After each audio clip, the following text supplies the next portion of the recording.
our presentation is about the inflation-deflation debate, but it's about that somewhat indirectly. Our question we're trying to answer is, can central banks run out of ammo?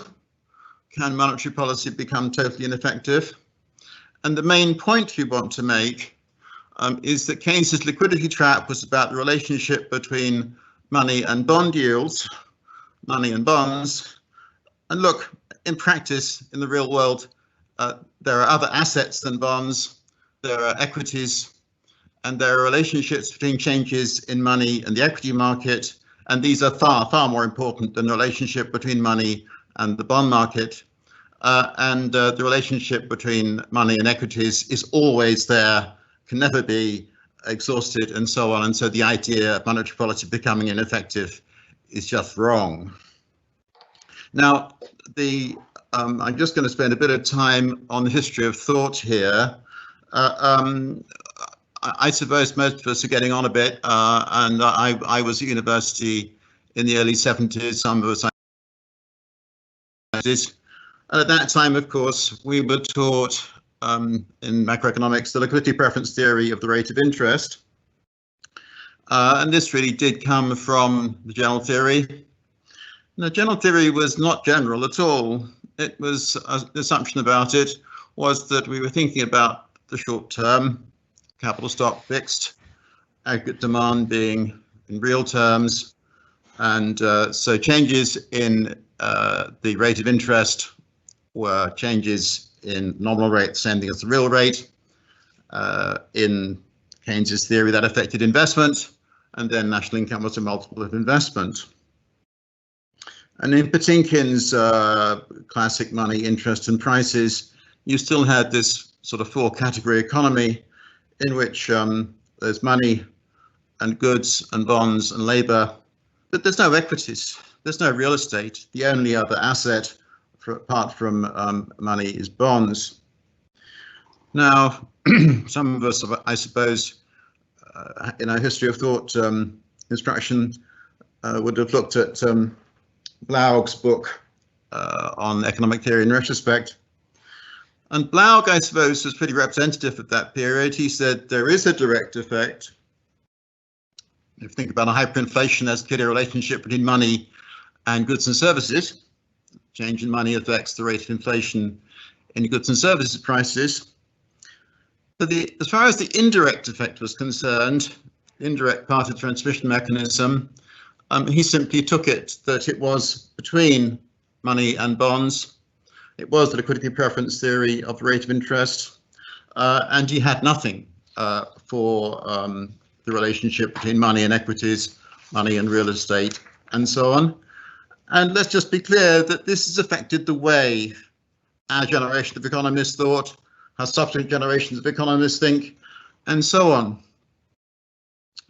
In Keynes itself, in general theory, of course, there wasn't even the direct effect. Keynes was fully aware of the direct effect, having lived in the inflationary, commented on inflationary France in the 1920s, but he simply focused entirely on the liquidity preference theory of the rate of interest. And there was this fixation with the rate of interest. And at present, this suppression of the direct mechanism, the idea that when the quantity of money goes up, that changes the equilibrium level of national income and the price level of goods and services, simply doesn't appear in new Keynesianism, not at all. And the new Keynesians are really in charge of the Federal Reserve. So you have this very strange situation where in 1920 you have the highest, 2020 you have the highest growth rate of money in the USA since 1943. And yet, in Federal Reserve statements, there has never been, in the last few months, there's no point been any reference to a money aggregate. The same sort of thing could be said about the commentary from the IMF. The IMF commentary, in fact, like most commentary at the moment, is expecting the next year or two to be very disinflationary. So you have this, in my view, the explanation for the disinflation, but the belief in disinflation arises from the way in which economists have thought about these issues and what they were taught at university. They essentially weren't taught about the direct effect from money to the quantity of money to the price level, and they weren't, in terms of what really mattered to them. It was all comes from Keynes 1936. There's nothing about money in equity markets, nothing about money in the real estate markets, and so on. Now, there have been two sort of pathologies that follow from this. One is the liquidity trap as such, which depends upon the demand or money balances becoming infinitely elastic, interest rate elastic at a certain point, at a certain low level of bond yields. And then actually quite separate is the zero lower bound, which is a situation where the central bank rate drops to zero and can't really go much below that. Now, obviously, I represent a certain point of view here, and I'm going to say these things very strongly, but I'm going to say them to get them over. As far as the zero lower bound is concerned, it's always possible to increase the quantity of money, please. This is not it doesn't mean that monetary policy is ineffective, and the state simply has to go, either the central bank or the government, go to the commercial banking system, borrow, and use the loan proceeds to buy something, just anything from the non-bank private sector. That will increase the quantity of money. And I'm sorry, but if you increase the quantity of money by 50 or 100%, you will have an effect on the economy, all right, but the interest rate is 0 or 5% or 50%. The increase in the quantity of money matters, of course it does. As far as the Keynes liquidity trap is concerned, that is only really viable, in my view, in a totally unrealistic situation where the investors can only really choose between money and bonds. In practice, the indirect mechanism isn't just about money and bonds, it's about money and equities, money and real estate. And if you get a big jump in the quantity of money, you're going to hit the equity market. All right, that's really the critical point I'm making. Come on, next slide. How are we going for time? Just I think I'm all right. This shows you, next slide one, we've come on to the assets owned by the American household sector at the end of last year. This is direct ownership of bonds, just 4% of the total. I'm leaving out the Barrow argument about government bonds aren't net wealth, but how on earth can the effect of changes in the quantity of money on the bond market be the whole story? What nonsense. And how on earth a couple of 3 generations of economists have been conned by this stuff? How unbelievable. I mean, the truth is that if you cut out the government bond element, come on to the next slide, Juan, on the unimportance of bonds and household wealth. The corporate bonds are just a bit over 2.5% of total wealth. Please, when we have a change in the quantity of money, what really matters is the impact of changing the quantity of money on the different level of equity markets, house prices, commercial property prices, and so on. Now, just to finish off my contribution, we're going to come on very soon to what Juan is saying. It is not the case, by the way, that movements in bond yields then set the tone for equity markets. That is just not true. There are examples in American experience, again, I've gone through the data, in which bond markets move to one direction and equity markets, other asset markets, have gone in the opposite direction. In explaining what I call the equities money interaction channel, which is really, I want to push this over and to knock this silly liquidity preference theory of the rate of interest. I argue that the characteristic holders of equities are long-term savings institutions. And Juan, that leads into you, I think, although no, let me just I've got to make one very quick point, important point.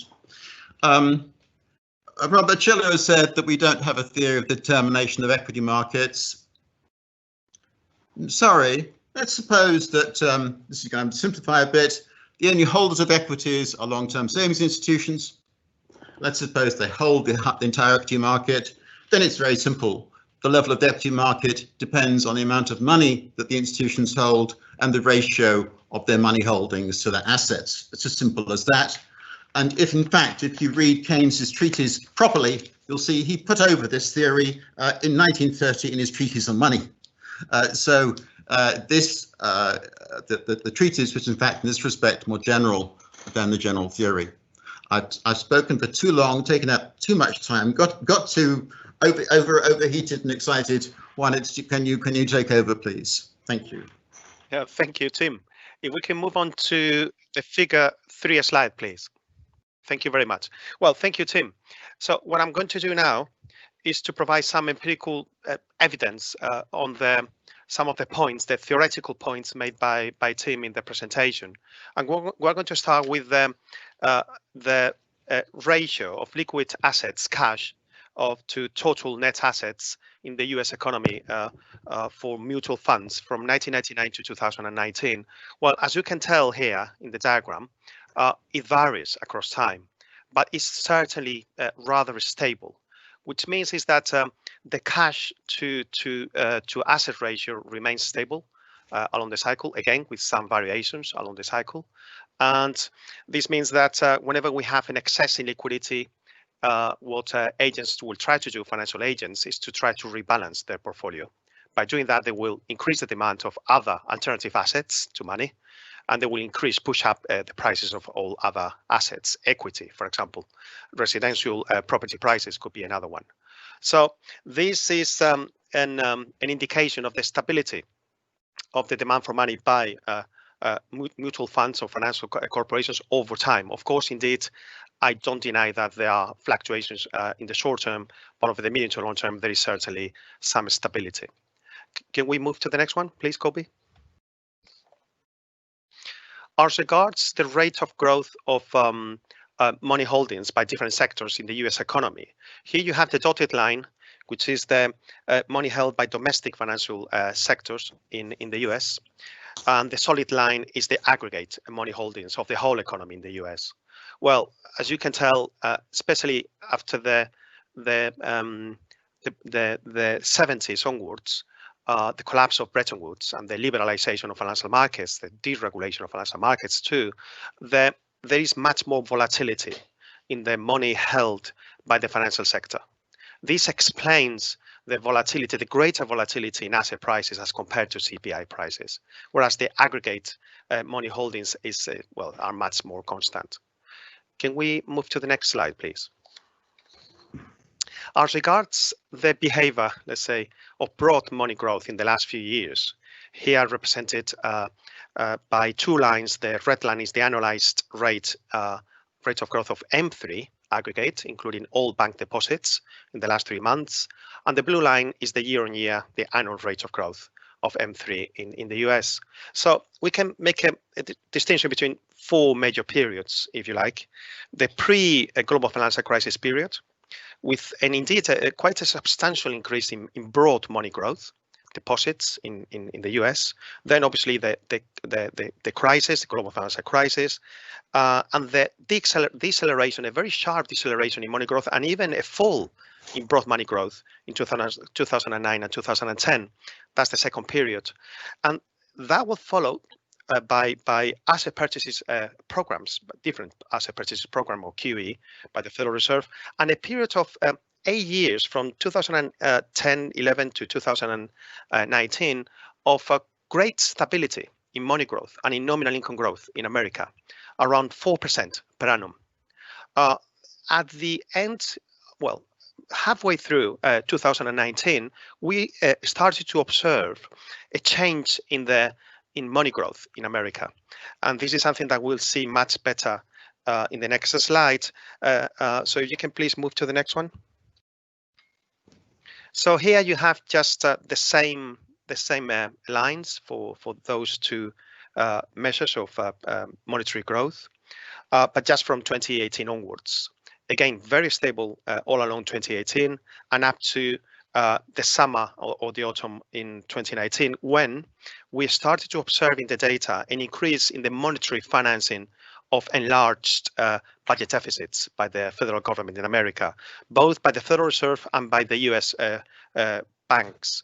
So you can see there an increase in the trend of money growth, broad money growth in America that, of course, you can see now after March 2020, the impressive increase in broad money growth with rates of growth on annual basis of 25%. in M3 growth. It is indeed the highest rate of growth of money, brought money, in modern peacetime in the US. Can we move to the next one, please? Here you can. This is just a summary of what I have been discussing the last few minutes. Here you have the average rate of broad money growth since 1960 to 2018, and the equivalent rate of growth of nominal GDP in the same time period.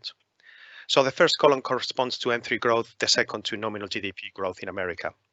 So as you can tell, there is a correspondence between the two. Over the medium to long term, periods of stable and moderate rate of growth of money, broadly measured, are followed by rather stable and moderate rates of growth of nominal GDP. It is just impressive to notice that in the 8 years to 2018, there was a 4% rate of growth of broad money, accompanied by a 4% rate of growth of nominal GDP on average in this period. Of course, what's going to happen is just to see, but this, again, impressive, extraordinary surge in the amount of money, in the growth in the amount of money since March 2020, at the moment at 23.5% rate of growth on annual basis, will likely have an impact on spending, on nominal spending in the US economy. So once the markets go back to something more normal, that excess in money created in recent months will exacerbate nominal spending and most likely inflation in the next 1 or 2 years. Next slide, please. Here you have the information about the rates of growth of money by sectors in America.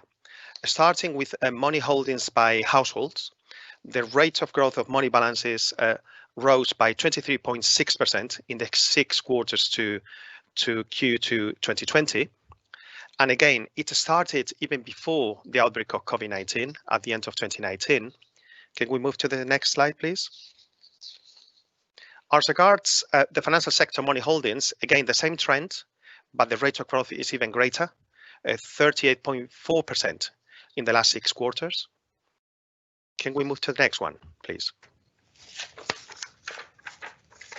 And as regards the US non-financial companies money holdings, again, the same time period, 2019-2020, is even greater. I think the rate of growth of money is 44.4% in the last 6 quarters.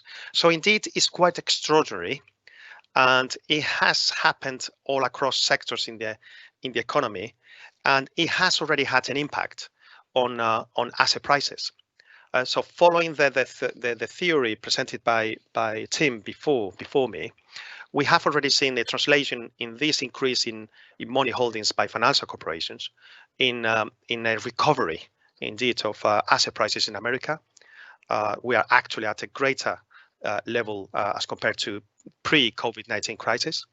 And again, and I agree with Lars Christensen that indeed the demand for money matters in explaining inflation or deflationary forecast. But once the economy goes back to normal, markets are reopened fully. Money velocity that at the moment is very low for precautionary reasons, if you like, will revert to some more normal values. And then it will be noticed that increase in the amount of money created in 2020 will be affecting markets, nominal income, and therefore prices.